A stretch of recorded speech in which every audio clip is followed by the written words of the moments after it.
Happy Tuesday. I am so glad that you're here.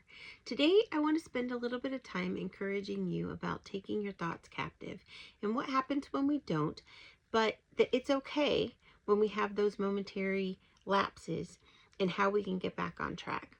So, a couple weeks ago, I noticed that there had been some things in my life that I had actively forgiven, the people that had hurt me, that I had moved past, the things that had hurt. Because let's face it, inevitably in life, we're going to get hurt. We're going to hurt others.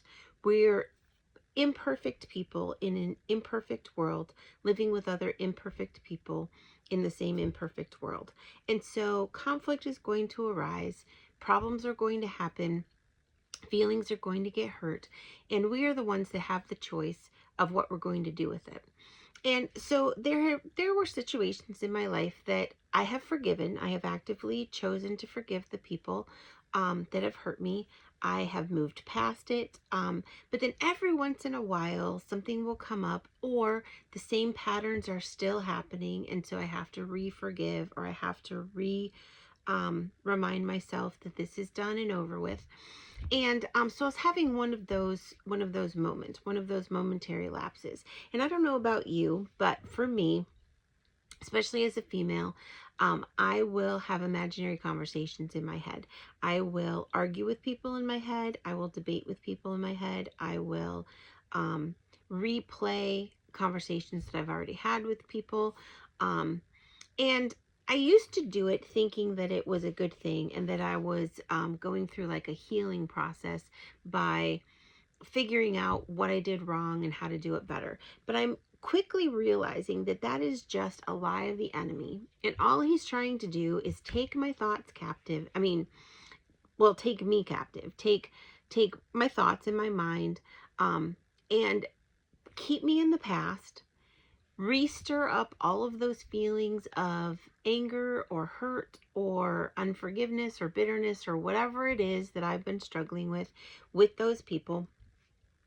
And he just wants to keep me in that state. And I realized a couple weekends ago when this happened that then my whole mood shifted. I became depressed. I became discouraged. I became oppressed. I just had this heaviness about me. I started to feel like a failure. I started to then replay all the other areas in my life that I have failed and that I have fallen short, and all the other flaws in my life. Everybody has flaws. Everybody makes mistakes. Everybody has problems. Everybody needs improvement.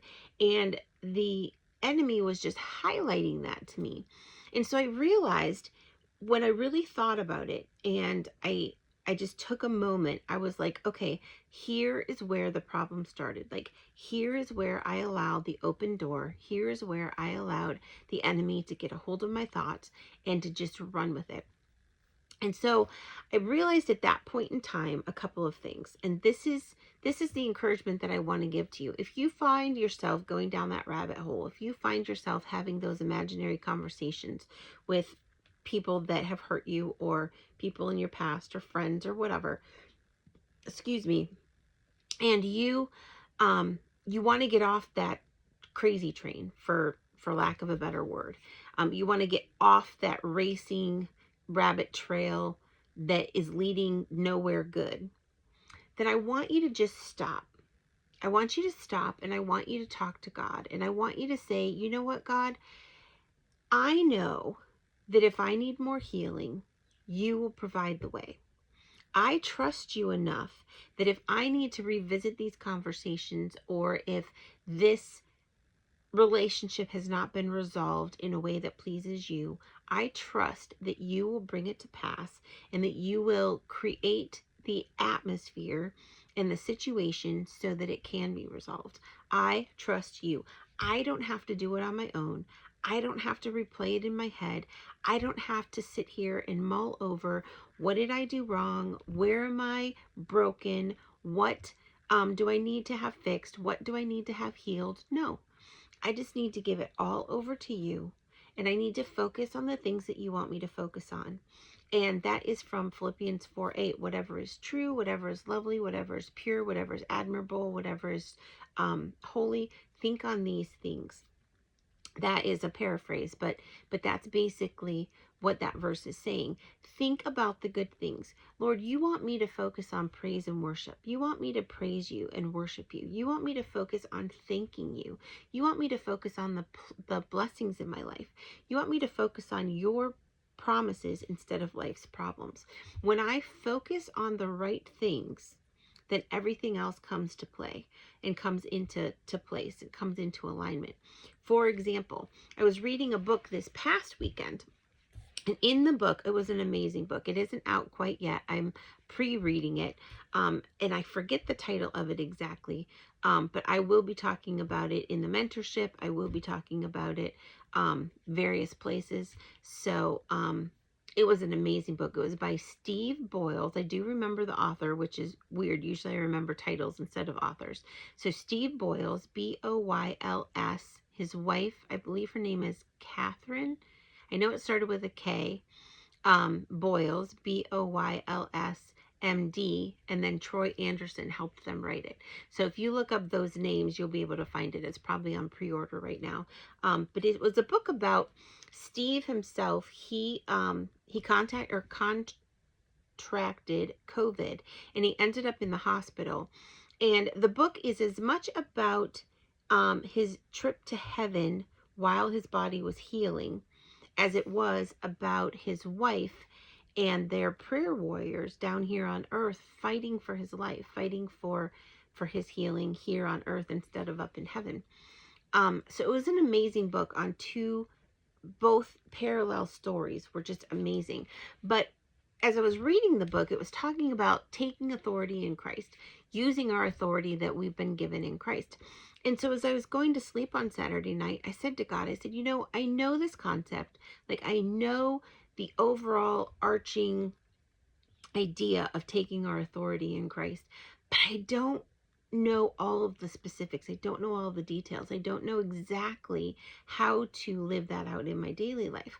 So God, I'm asking you, and I asked with a true heart, a heart that really wanted to know.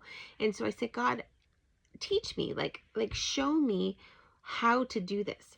And so the next day, my husband and I turned on the TV, and there was a sermon by a pastor friend of ours. And so we had turned on the TV, didn't know what he was going to be preaching about that day, and it was about that very thing. It was about taking our authority in Christ, not that God wants us to do what he has equipped us to do, and that is one of the things he has equipped us to do. So yes, it's okay for us to bring our prayers to God, but he has equipped us and to speak to the mountain, to speak to our problem. And he says when we speak to the mountain, it will move.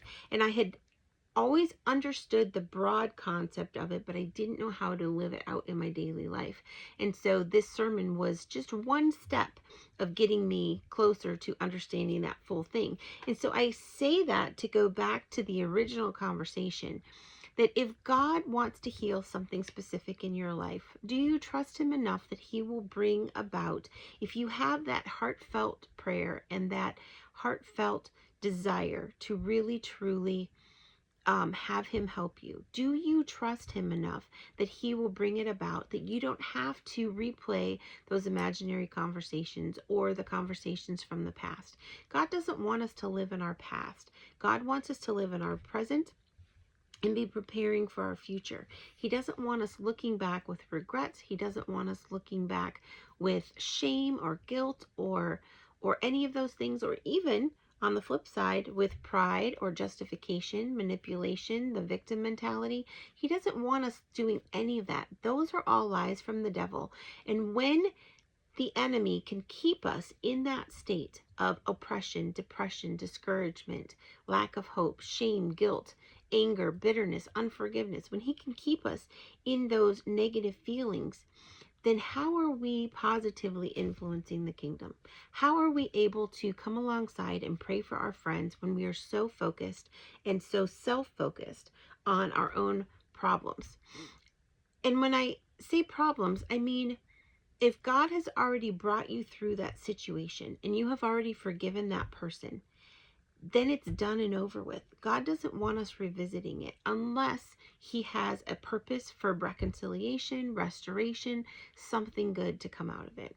And if that's the case, then do we trust him enough that he will bring about the situation so that it comes to fruition in real time, in his time?